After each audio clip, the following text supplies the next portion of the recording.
perfecto. Te saludamos desde Madrid, que estás en Argentina, y nada, te agradecemos mucho que hayas aceptado concedernos esta entrevista. Es para hacer una pequeña evaluación sobre las jornadas antiimperialistas en las que participaste recientemente.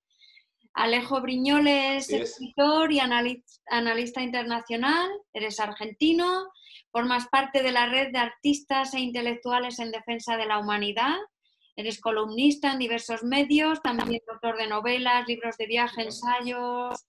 Eres uno de los creadores e impulsores del Día Internacional de los Crímenes Estadounidenses contra la Humanidad, junto a otros apreciados Eso es. colaboradores del Frente también, como Atilio Borón, Estela Caloni y Telma Lusani. Y bueno, queríamos preguntarte Correcto. qué evaluación haces de las jornadas antiimperialismo y coronacrisis en las que has participado recientemente.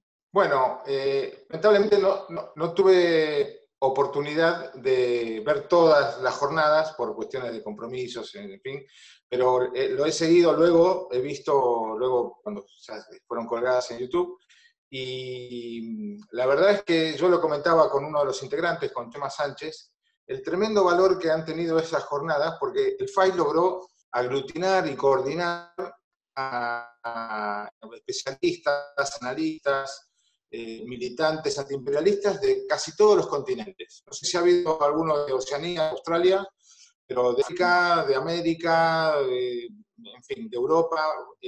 Bien. Realmente han tenido una capacidad de aglutinamiento y de coordinación para que convergieran, ¿no?, en el espacio que es el FAI, una serie de opiniones, de visiones muy, muy interesantes sobre esta crisis y sobre la problemática que es endémica ya, que es el imperialismo, ¿no? Me parecieron de enorme valor, de enorme valor. ¿Consideras que la pandemia que estamos viviendo va a reforzar la agresión imperialista, sobre todo hablando desde tu nación, desde Argentina? Bueno, es difícil predecir eso, porque evidentemente la tendencia de los países hegemónicos básicamente es ampliar su rango de agresión, su rango de hegemonía, su expansionismo, ¿verdad? Que expansionismo que puede ser, digamos, viabilizado a través de diversas ramas, ¿no? Expansionismo cultural, expansionismo de bases militares, expansionismo económico, en fin. No nos vamos a detener en eso. Pero evidentemente la tendencia de los países hegemónicos es esta. Ahora bien, ¿cómo golpea esta crisis o ha golpeado? Es muy difícil determinar de momento. Porque fíjate, Rosa, que Estados Unidos es un país que ha tenido que ralentizar sus actuaciones militares porque ha tenido miles y miles de infectados en las bases en las 1000 bases que tiene diseminadas en todo el mundo. Incluso las tripulaciones de sus barcos, de sus portaaviones y todo, hay un gran índice de contagios, con lo cual eso reduce sensiblemente la operatividad. Ahora bien, que las intenciones, en este caso de Estados Unidos, que es la potencia imperialista por antonomasia, sobre todo para América Latina, la intención es expandir su hegemonía, por supuesto. Lo que pasa es que creo sinceramente que, por un lado, como dije, se ha ralentizado su capacidad operativa, y por otro lado, la crisis que ha demostrado el capitalismo en su articulación hace que los movimientos sociales y las respuestas refractarias a la hegemonía, al imperialismo, ahora se vean fortalecidas, reforzadas e incluso multiplicadas, ¿no? Con lo cual, este equilibrio de fuerzas entre una tendencia retractiva que tiene por fuerza Estados Unidos y el reforzamiento de los grupos digamos, antiimperialistas y movimientos sociales, en fin, que han tomado conciencia de sí mismos en esta crisis, va a producir una confrontación de equilibrios que todavía es muy difícil definir. Por supuesto, creo que va a haber una intención de reforzamiento de parte del imperialismo estadounidense. Hay que ver si lo logran, ¿no? Ajá. ¿Cuál es la percepción que se tiene en Argentina de la ofensiva imperialista, así en general, en la población? Bueno, ese es otro punto sensible y difícil de establecer, porque fíjate, Rosa, hay un fenómeno muy curioso que, que un autor caribeño, que seguramente conoces, que es Frantz Fanon, que escribió dos libros muy, muy interesantes. Uno es Piel Negra y Máscaras Blancas, y Los Condenados de la Tierra, donde analiza la fenomenología que rodea al colonialismo cultural, ¿no? Y en los países más fuertemente presionados e intervenidos por prácticas imperialistas, son donde la invisibilidad de ese imperialismo es más fuerte. Es decir, tú le preguntas a un argentino, a un brasileño, incluso a un mexicano, a un colombiano, ¿qué incidencia tiene en su vida diaria la influencia estadounidense? Y te puede llegar a decir que ninguna, en amplios espectros de la población, ¿verdad? Sobre todo en sus clases medias, que son las más colonizadas. Entonces te dice, no, siempre... De hecho, yo he vivido 11 años en Madrid, estoy casado con una española además, que vive aquí conmigo, y he tenido discusiones políticas muy interesantes en su momento, en la década del 2010, porque cuando yo planteaba que gran parte de los problemas en América Latina se deben a la influencia económica, militar, institucional de Estados Unidos en nuestros países, la respuesta de muchos españoles era, bueno, vosotros siempre tiráis balones fuera, ¿no? Como que los problemas siempre los estamos achacando a factores exógenos y no a problemas internos de mala administración, entre comillas.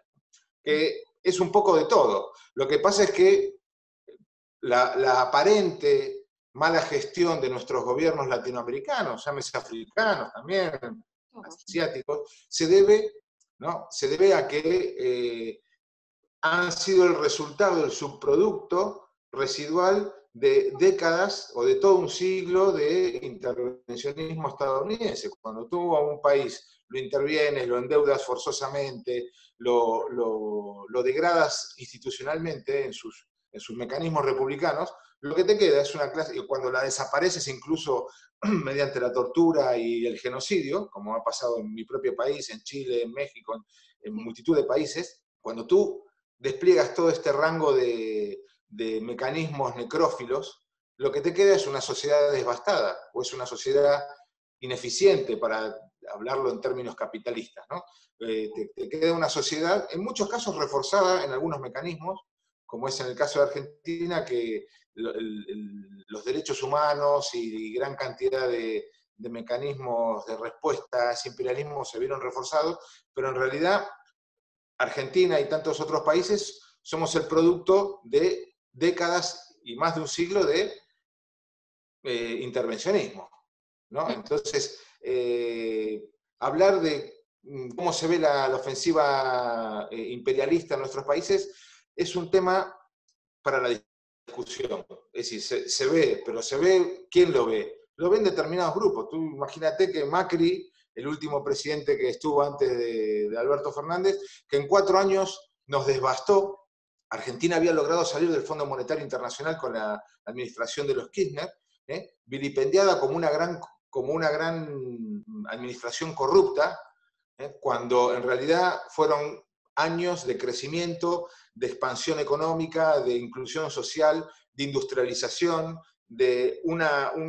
se retomaron la investigación y el desarrollo, que en Argentina siempre fue puntero. Tú imagínate que Argentina está entre los 4 o 5 países, ahora no recuerdo, que son punteros en ingeniería aeroespacial. Eso no se sabe, por ejemplo, ¿no?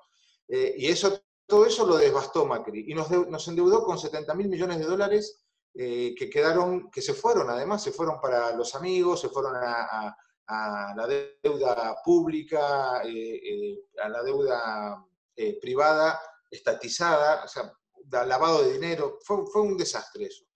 Entonces, y así todo tuvo un 40% de votos, Macri.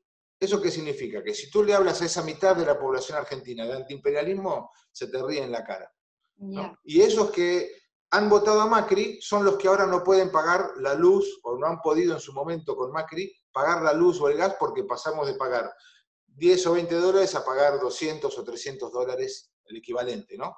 de gas, cuando es un derecho básico humano, cuando un sueldo además muchas veces no llega a los 200 dólares, y tener que pagar una factura de gas nada más a 200 dólares. Entonces, esa visión de cómo ejerce el imperialismo influencias en la vida cotidiana está visto por una parte, pero invisibilizado por otra parte. Incluso para los que lo tienen absolutamente frente a los ojos en todas sus consecuencias y magnitudes. Pero bueno, ese es el gran éxito, la frase con la que voy a concluir es el gran éxito de los instrumentos hegemónicos, tanto culturales, de ocio, comunicacionales, que hay una interesante reflexión de creo que fue el presidente Taft en 1919, el presidente estadounidense, que dijo esta frase: para dominar México, dijo, no necesitamos tirar ni un solo disparo, no tenemos que gastar dinero en invasiones y en tropas, tenemos que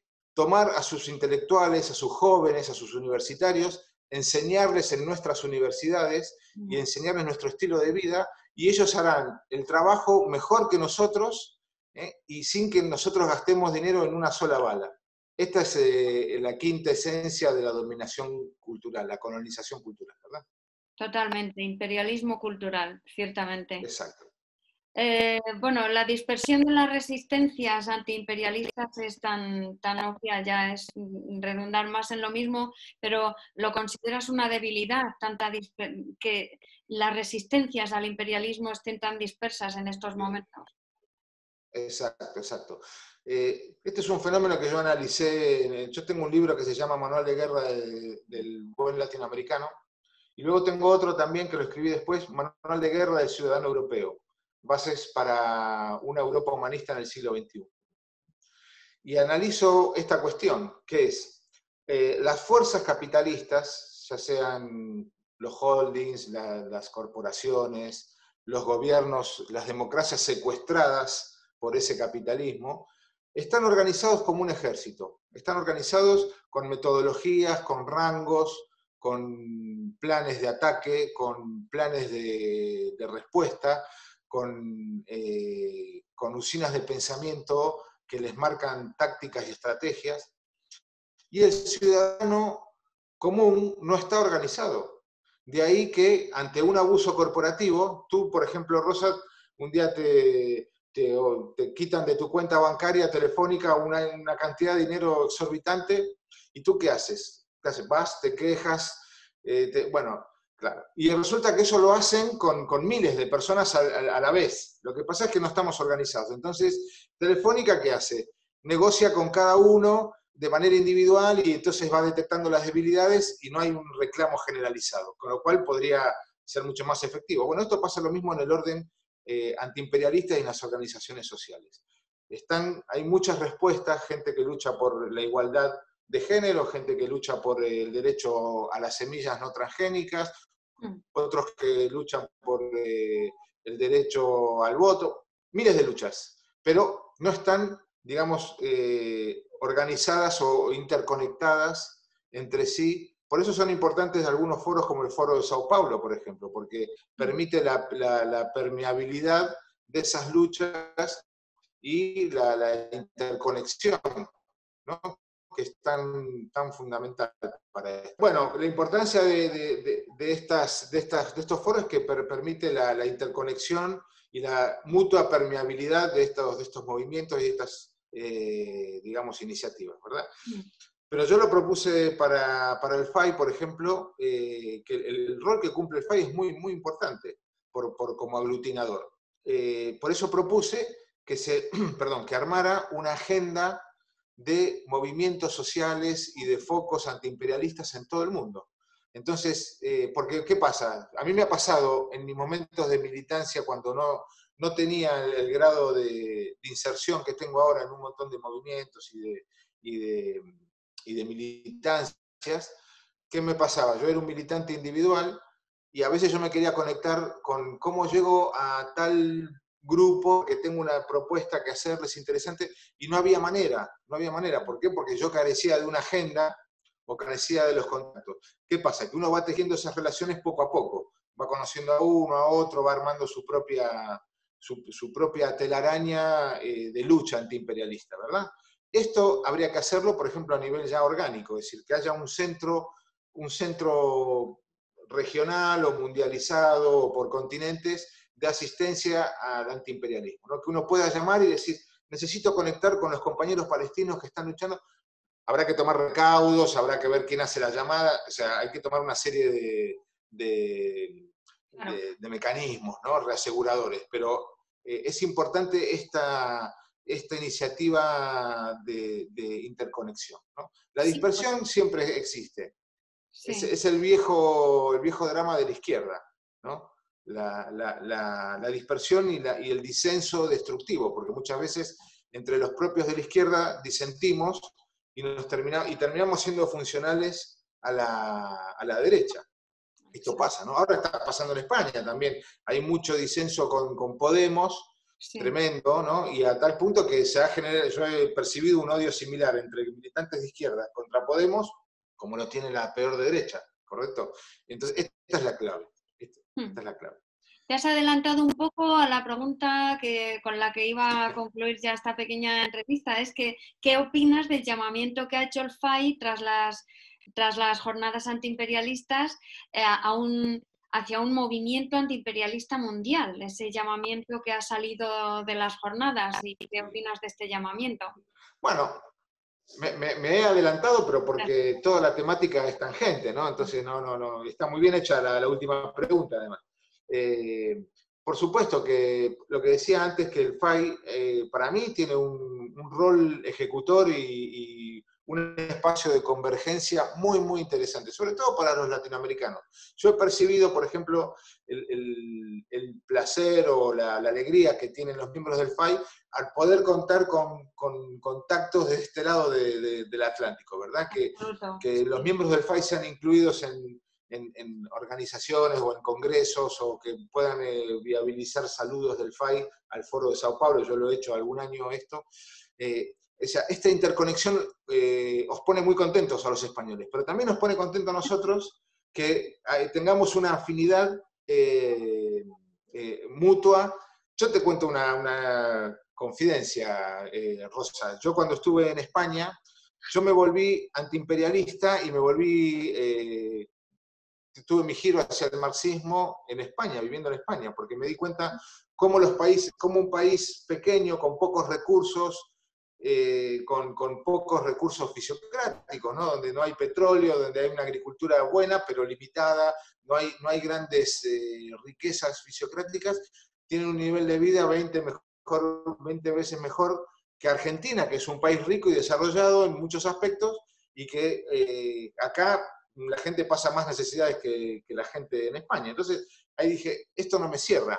Ahí empecé a hacer una evaluación crítica muy poderosa, ¿no? Y si yo hubiera encontrado gente como la que integra el FAI en España, quizás no me hubiera ido, porque yo me fui de España con el firme propósito de venir a mi país y a América Latina a luchar por América Latina, ¿no? A lo mejor no me hubiera ido porque tuve que erradicar a mi mujer de su propio país, que es España, y bueno, ella está muy contenta acá. Yo le pregunto todas las semanas si ella está feliz aquí, y dice, estoy felicísima. Bien. Pero bueno, pero no dejó de ser la desenraicé, digamos, ¿no? La tuve que exiliar a un país que no era el de ella. Y a lo mejor yo si hubiera encontrado esos espacios de militancia que no los supe ver en España, a lo mejor mi militancia hubiera transcurrido allí, ¿no? Mm. También es verdad que en esa década donde todo florecía en España, hablo del año 99 hasta el 2008, 2009, donde todo florecía, donde había una abundancia artificial pero maravillosa, La era burbuja. muy difícil encontrar también, claro, todo el periodo de la burbuja, que tocó a todos, era muy difícil también encontrar los espacios contestatarios que yo ahora veo, ¿no? Estaba todo como medio adormecido, ¿no? Siempre había, ¿no? Estaba el Califa y Izquierda y Llamazares, había un grupo que siempre estaba ahí poniendo la voz, ¿no? Pero me costó ver lo que ahora veo, ¿no? Que es la otra España, la España siempre vigente, republicana y luchadora, que en aquel momento yo por ceguera y por mis propias limitaciones no supe ver, ¿verdad? Por eso es muy importante, y ya con esto termino, el llamamiento que hace el FAI a unirse, a lubricar las relaciones antiimperialistas, los mecanismos, las ideas y las propuestas, ¿verdad? Por eso yo insisto mucho en que el FAI tiene es un punto de convergencia maravilloso que hay que cuidar y lo tenemos que retroalimentar desde todos lados, desde aquí, desde África, desde la propia Europa, ¿verdad? Sí, muchas gracias. Es, vamos, un honor para nosotros que nos valoréis tanto y el esfuerzo es de todos. La verdad es que todos allí, aquí, tenemos que luchar contra esta dispersión. Exacto. Pues ha sido un A placer. tu disposición, no, el placer es mío, y a tu disposición y del FAI siempre. Muchas Bueno, que gracias. siga muy bien. Estaremos contigo. Un saludo. Adiós,